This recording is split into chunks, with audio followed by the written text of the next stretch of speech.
Coming up, a look back at 2017 in the Northwest Metro. It was the year a 100-year-old law was changed, allowing liquor sales in Minnesota. I was kind of a little in denial about it for a while. We'll see what it meant locally. Plus, tobacco sales get more restrictive in some cities. We'll see the changes that will take effect in 2018. And the storm damage that some homeowners are still repairing. I thought the roof was coming off. It was, like I said, very intense, very scary. Hail and high winds added up to a lot of damage for many. 2017, a look back, starts right now. Hello and thanks for joining us as we take a look back at some of the top local stories of 2017. And we start with a day in June that is hard to forget, especially since the damage from hail and straight-line winds is still apparent in some neighborhoods. Damage was severe in parts of Brooklyn Park. Eric Nelson talked to homeowners after the storm. Hail, rain, and high winds caused plenty of havoc in Brooklyn Park. The storm toppled trees, scattered branches, and blew leaves everywhere. The worst damage in Brooklyn Park was the northern part of the city. 4 trees, 5 trees. Near West River Road. I'm sure the roof is scratched, the siding. The deck looked like it's been sandblasted. David Preston's house got battered. It was pinged by hail, and he had 5 trees and 2 power lines go down in his backyard. This was straight line winds, absolutely. I thought the roof was coming off. It was, like I said, very intense, very scary. For Preston and his family, it was a Wizard of Oz moment, only this was real. We went downstairs and we were just praying that it would be over. Usually I like storms. I didn't like this one very much. But they know this could have been worse than it was. We're alive and kicking, so we're good. 2017 was not a major election year, but it was big for school districts, especially those trying to keep up with growing student numbers. Voters in the Anoka-Hennepin, Brooklyn Center, Wayzata, and Hopkins school districts all passed school bond elections. Anoka-Hennepin passed a $249 million levy that would remove portable buildings from all of its school buildings, including at Champlin Park High School. All 5 high schools in the district will get additions, plus 2 new elementary schools will be built.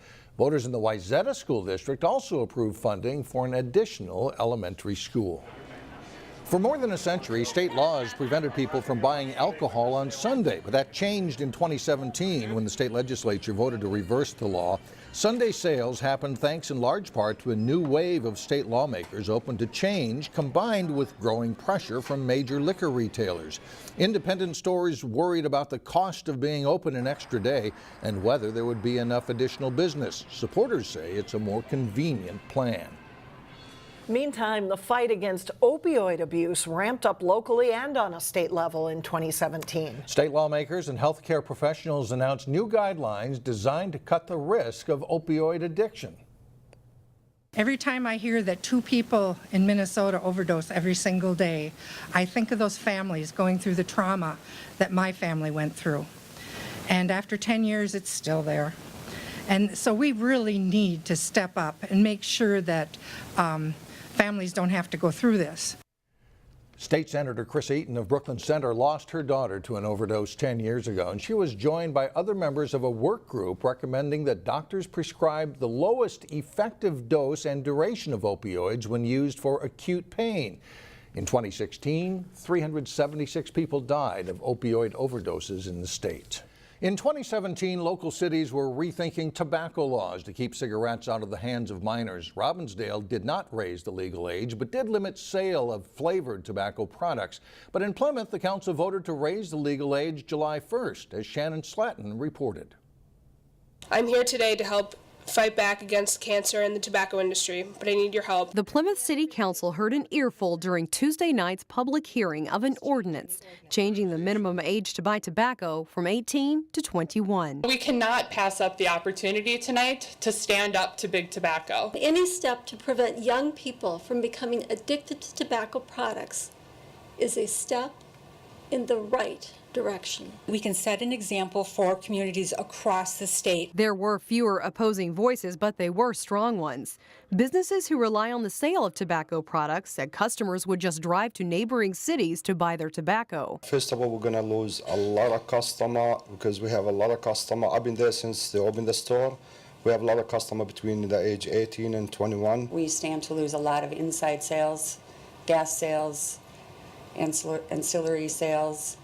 And I don't have the corporate backing that Holiday and Super America do. It's just me. City council members seem to agree that they hope the state legislature tackles this issue. A bill that would do this was introduced last May. But they did proceed to a vote, with 3 council members voting against the ordinance. The folks over in New Hope and Maple Grove and the other stores over there will grin a slight grin tonight. It's a noble goal. It puts out a statement, but it really isn't going to achieve the objective of stopping 15, 16, 17-year-olds getting it from 18-year-olds because they can go to another city. The 4 council members voting for raising the minimum age said they were comfortable with Plymouth taking the lead in the Northwest Metro on what they call an issue of public health. Sometimes we just have to do the right thing. So I'd rather be a leader on this issue than a follower. So I'm going to support it. In Plymouth, Shannon Slatton, CCX News. It was a close call, but lawmakers in 2017 stepped in to keep Golden Valley's Purpose School for the Arts from being closed. I feel confident in the direction that the new leaders are taking Purpose, and certainly think we owe them the chance to make changes. A legislative audit painted a grim picture about the school's enrollment, academics, and leadership. Legislation had been proposed to close the school, but lawmakers decided to give new leadership more time to turn things around. That includes new board members and a new superintendent who took over just before the start of the school year. A Brooklyn Park fire chief resigned over what has been described by some council members as a culture of hostility. Former fire chief Ken Perlman resigned this past summer from a position that he held for 9 years. It led to new rules of council conduct and sessions with the League of Minnesota Cities on treating fellow council members and employees with respect. And Brooklyn Park firefighters were among those who helped get a popular local grocery store back in business after an arson fire closed the store for nearly 2 months. Festival Foods was closed after a fire in the store in July. The week before it reopened, more than 40 volunteers, including 11 firefighters, helped workers restock the shelves. Councilmember Terry Parks helped organize the restocking effort, and investigators believe the fire was started by a store employee. In Plymouth, work finished on a long-awaited upgrade to the Plymouth Ice Center. That included converting the Olympic-sized rinks into smaller NHL-sized dimensions. They also replaced the facility's outdated refrigeration system. The improvements were finished in time for a national sled hockey tournament that was held in mid-November. Coming up in March, another national tournament will use the facility. The National High School Tournament will feature the best high school hockey teams across the country. That starts March 22nd.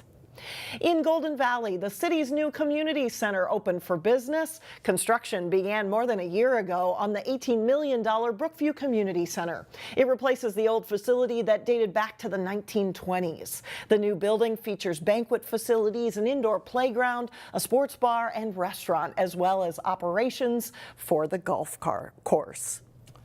Still ahead on this CCX News special, a first-of-its-kind facility opens in Brooklyn Center, and supporters say it is needed by kids and their families. And later in sports, we will relive the improbable comeback win by the Maple Grove football team in the state playoffs. But first, we will check the holiday forecast and then be right back. It is a first in the Midwest, a much-needed facility for children in Brooklyn Center. Crescent Cove is a hospice home for kids, and as Shannon Slatton reported, it aims to make a big difference for local families facing illness. Today is here. Today capped off a monumental 9-year journey to found and open Crescent Cove, a respite and hospice home for children. We know that families don't want to have a home like this, but if they need it, it will be here. Katie Lindenfelser, who lives in Crystal, is the founder and force behind Crescent Cove. I'm a music therapist and spent so many days with families who had children who were at the end of life in the hospital and also at home, asking for a home like this. But it wasn't an easy journey because there are no hospice homes for children in Minnesota. Oh my goodness! Money had to be raised, legislation had to be passed. The only option you had for any kind of hospice care was within an adult hospice care setting, and it's just not appropriate for a child to be there, and let the family be around other families and let the children be around other children. 3, 2, 1. Then the nonprofit got a chance to buy this Brooklyn Center property, which used to be a hospice home for adults. I'm from St. Michael and now live in Crystal, and grew up coming to this area because my dad owns Hackey Miller Meats in Robbinsdale, and so we'd always have known of this home and the beauty that's here when North Memorial owned it. So it was just such an amazing miracle, really, that it was for sale and that it came to be for Crescent Cove. Crescent Cove was completely refurbished with children in mind and hopes to open up to families starting in January.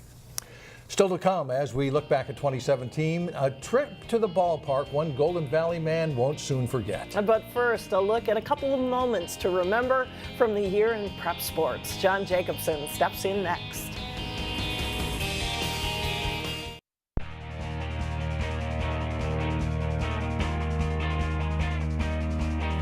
I'm John Jacobson with a look back at 2017. There are a lot of huge accomplishments in local prep sports this year. Wayzata's boys basketball team getting to state for the first time since the 1950s. Maple Grove's girls soccer team earning their first ever state tournament berth, just to name two. And sports is all about moments. The shot to win a game, a finishing kick to win a race, or a big takedown to decide a wrestling match. We focused on two big moments from 2017 that took on a life of their own. And kind of understand the Champlain Park boys basketball team came into the state Class 4A tournament last March ranked #1 and a big favorite to win their quarterfinal round game against Chaska. But the Rebels were sluggish most of the game until their all-state guard McKinley Wright helped spark a late second half comeback. Wright, Metro Player of the Year, 2 more. The game was tied at 50 with the ball in Wright's hands in the final seconds and a chance to win it all. And then this happened.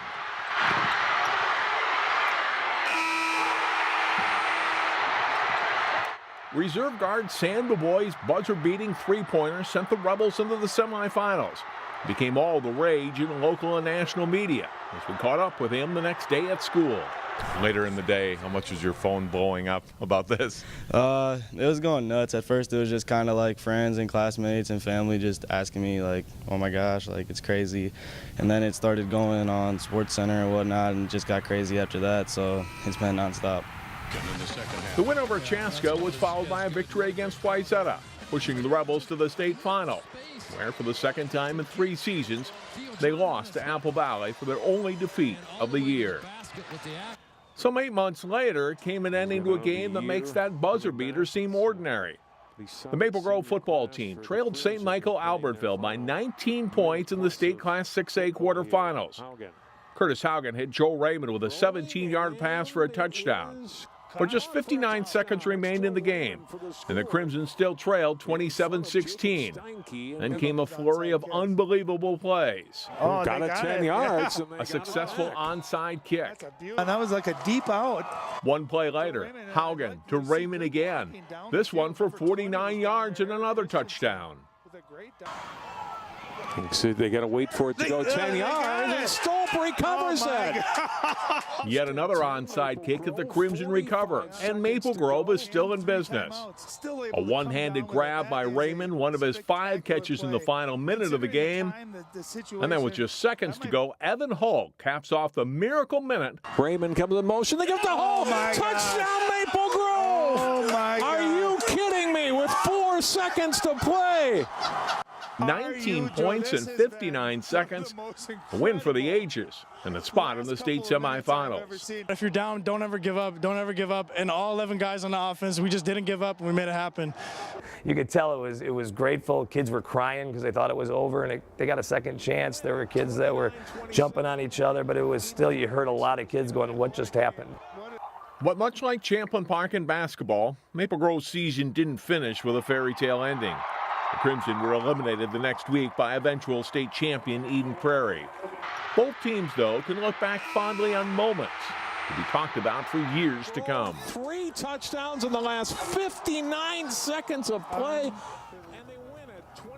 Local state team champions from the area this year included the Breck Blake boys swimming team, the Wayzata boys and girls cross country teams, the Robbinsdale Hopkins PI division adapted softball team, and the Osseo CI adapted soccer team.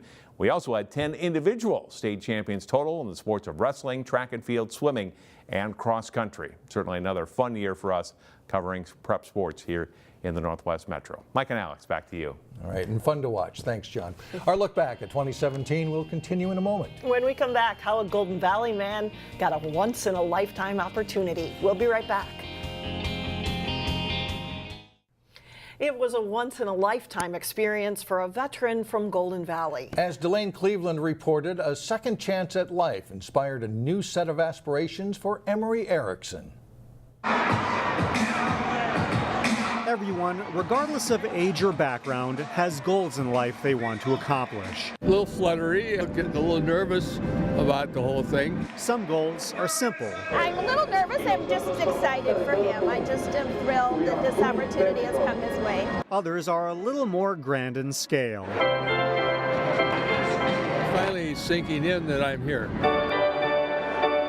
Mother Nature may have brought overcast skies and a slight drizzle to Target Field. I've always followed the Twins. I followed the Minnesota Millers before that. But if you ask Emery Erickson, it was a beautiful day for baseball. Well, it's special for me. It truly is.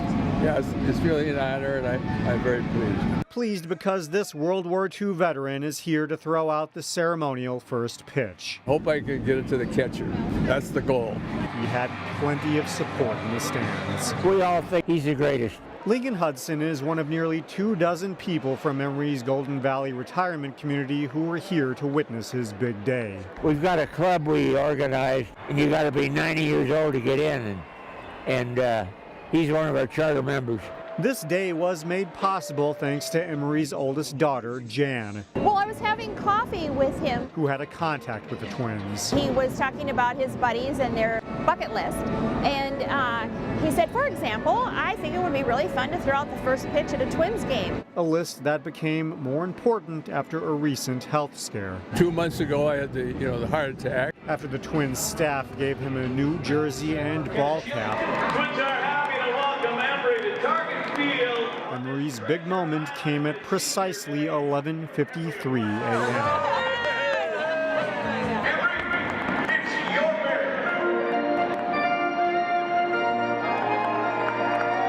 At age 90, he made it across the plate with one bounce. That was fun.